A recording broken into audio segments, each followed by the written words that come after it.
Hello, कहाँ हो बाबू? बाबू तुम्हारा व्यस्त है, भोले के भक्ति में मस्त है, मस्त है, मस्त है। जानू सावन के बाद कॉल करना। सुनो तो। तुम सुनो, मैं बोलता हूँ।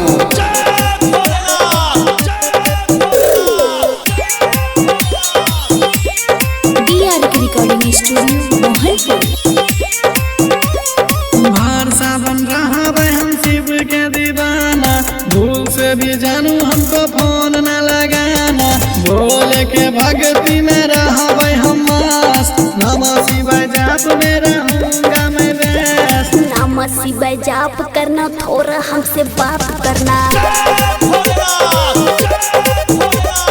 भगती में धूत रहना, हमको न भूल जाना। भार सावन रहा हम शिव के दीवाना, भूल से भी जानू हमको फोन न लगाना। भोले के भक्ति में रहा हम मस्त, नमः शिवाय जाप में रहूंगा मैं व्यस्त। नमः शिवाय जाप करना, थोड़ा हमसे बात करना। भगती में धूत रहना, हमको न भूल जाना।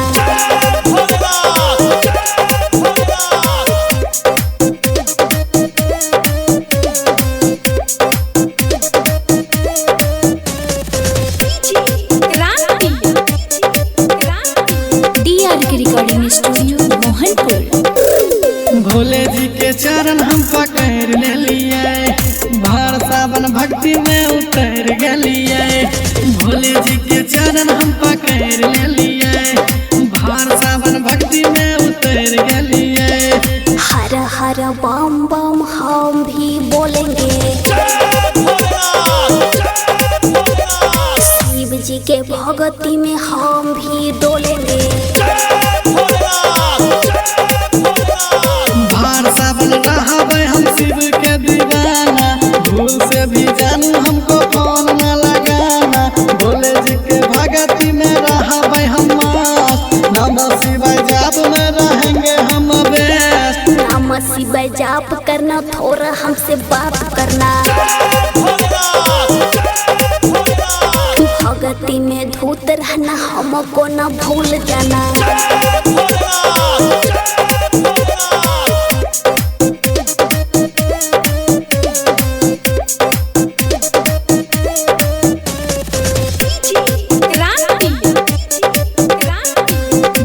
Recording studio Mohanpur.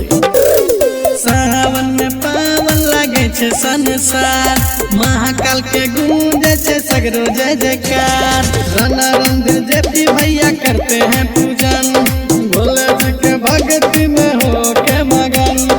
सुनो बाबू सानी, बात मैंने मानी।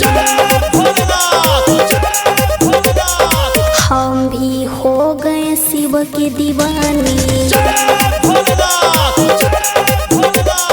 भोले के भक्ति से थी मैं आना जानी, अब मैं हो गई न की दीवानी। भोले के भक्ति में रहूंगी मैं मस्त, नमो शिवाय जाप करूंगी, रहूंगी मैं व्यस्त। हर हर बम बम तुम भी कोमल बोलो,